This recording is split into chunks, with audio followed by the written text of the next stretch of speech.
Good morning. My name is David Goodman. I'm a hunger relief worker here at the Redwood Empire Food Bank. I'm also the CEO, and I want to thank you for taking the time out to spend a little bit of your morning with us. I just said to my colleague Rochelle that this won't take long, and she said, well, that's a good thing. You need to respect people's time. So this will be brief, but it's been quite a while since we've met. In fact, the last time we gathered was in April.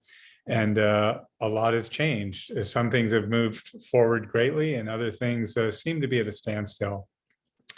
But speaking of time, I want to say a couple things here that I just want to say right up front so that I don't forget with all the notes I have in front of me of points I want to cover. And that has to do with volunteerism.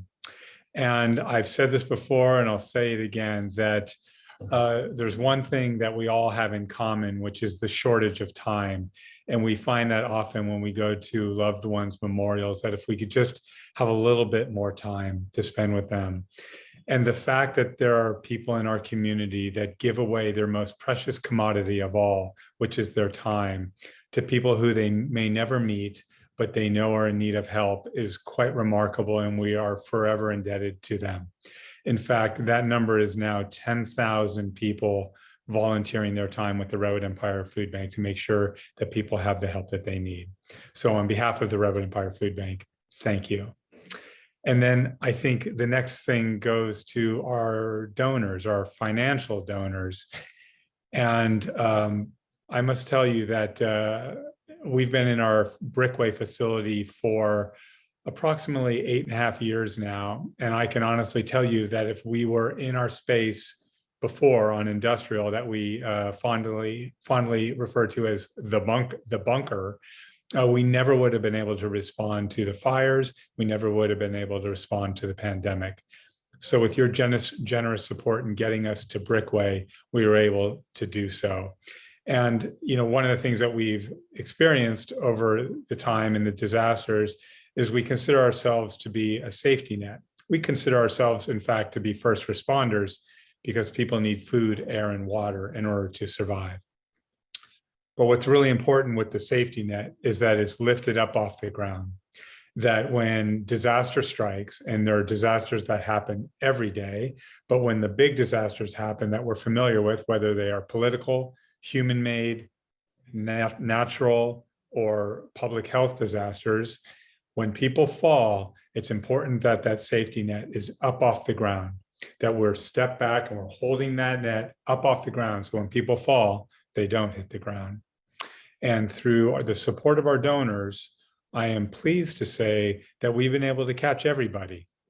And with their generous support, with your generous support, we were able to both expand the net, we're able to fortify the net for future incidents, and we're able to repair the net because with so many people falling into the net all the time, it's important that it stays in top shape. And what does that look like? What does it mean when we're talking about all these people falling into the net? Well, right before our gathering this morning, my colleague Paula ran some numbers for me.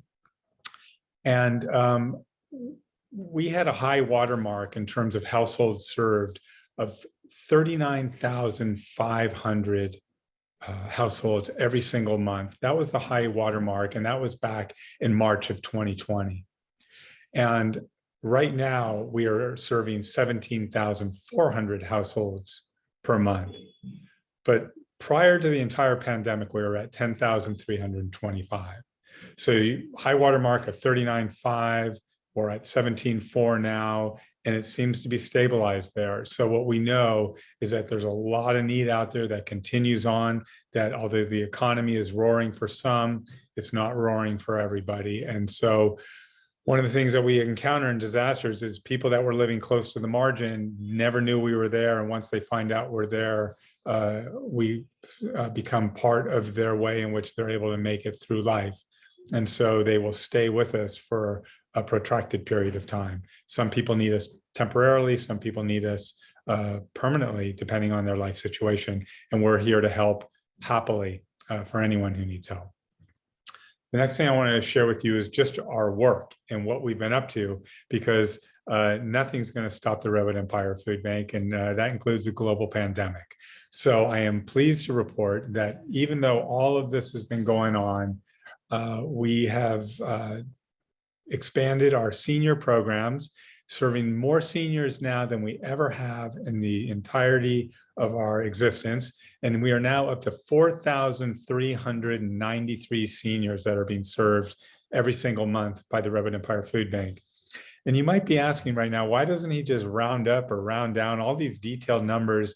And each number represents a life, and we struggle hard. So even though we're doing lots of food, we still talk about it in pounds because we scratch and claw and trade and barter and cheat and steal for whatever pound of food we can possibly get to serve people. And the same thing when it comes to lives, we don't round up or round down. We want to be as accurate as possible.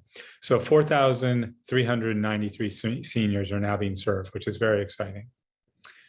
Since the last time we spoke, we officially became a member of the National Diaper Bank Network. I think I told you about that back in April, but now the program has launched, and we call our program Daily Essentials.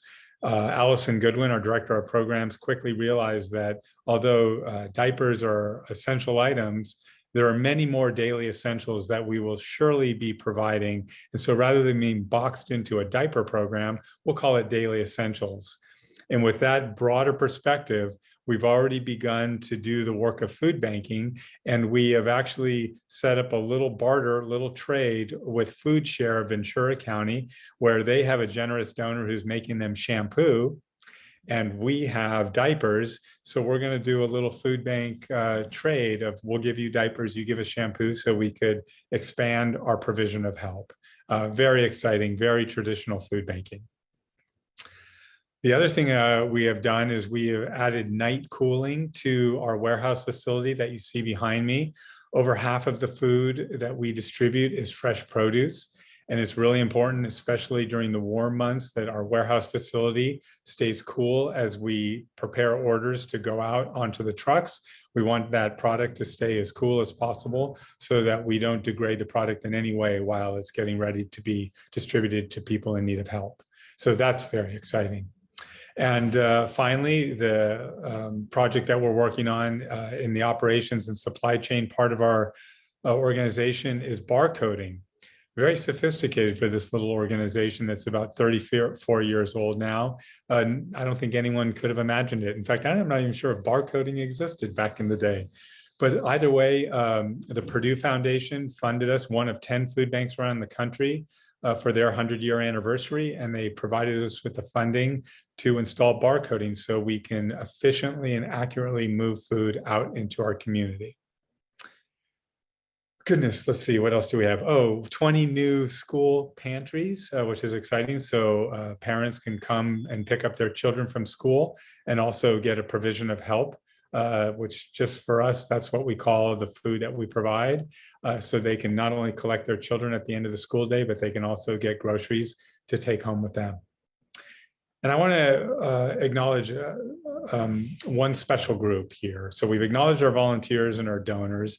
I want to acknowledge Joint Task Force 340 of the California National Guard. They have been here from the beginning, and they are here building 20,000 care packages every single month for the people that we're serving. And that deadline has been extended and extended by the state of California and Governor Newsom's office. And I just want to say thank you so much, in particular to General Smiley at the California National Guard. I think it's fair to say we couldn't do this without you. So thank you for being here day in and day out without a single complaint. I want to mention the amount of food that we are now distributing equates to about $60 million worth of groceries every single year. So essentially, that's what we're providing people who are in need of help. We're essentially allowing them to stretch their household budgets by providing $60 million worth of groceries out in the community. And of course, what does $60 million worth of groceries look like? Well, I mentioned this back in April. I want to say it now because I came darn close. It means selling or providing, I should say, 3 meals a day to a sellout crowd at the Oracle Park, where the Giants play baseball, 3 meals a day, every day of the baseball season, then going into the playoffs and providing 3 meals a day, and then going to the World Series and providing that crowd 3 meals a day. That's what $60 million worth of groceries looks like. And that's what the Redwood Empire Food Bank is bringing into our community and distributing both through our direct service programs, as well as with our partners that are both faith-based and nonprofit organizations. So a tremendous amount of gratitude to all of our partners as well. So what have we learned during the time that the coronavirus has been around? I think one of the things that we have really solidified and have come to understand is just how close to the edge people are. That we feed especially during times of disaster, more than just low-income people. We just serve everybody who's in need of help. And really people who actually wouldn't even self-describe as poor. You can only imagine one day you have a job, the next day you don't have a job. One day your partner has a job, the next day they don't have a job, but none of your bills go away. And so we find people that have come here that just were living paycheck to paycheck, but didn't self-describe as poor. They were just living. And then once the income stopped, help was needed. Just to underscore this point, we're estimating we're serving about 100,000 people right now every single month. When they do the homeless count in Sonoma County, that number currently is 2,700. So we're reaching approximately 100,000 people, and the homeless count is 2,700. So somewhere in there is everybody else. And they range from the homeless to people that were doing just fine prior to whatever disaster entered their lives. Two more things that I'd like to share with you, and that is the staff at the Redwood Empire Food Bank. I don't mean to be self-congratulatory for the Redwood Empire Food Bank, but the concept is who.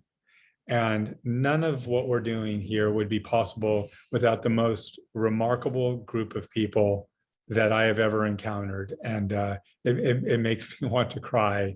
They are just amazing people who come every single day, whether it's smoke, whether it's floods, whether it's fire, whether it's power outages, whether it's a global pandemic. They come every single day and are interested in providing help to anybody who comes to us.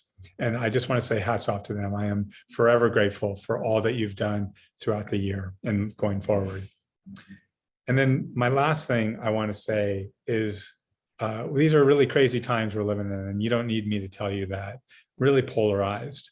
But being a food banker and being a hunger relief worker and having done this for over 26 years, the one thing I know for sure is that food is the ingredient that brings us together. Thank you for your time this morning, and have a safe day and a lovely holiday season. I'm David Goodman with the Redwood Empire Food Bank. Good day.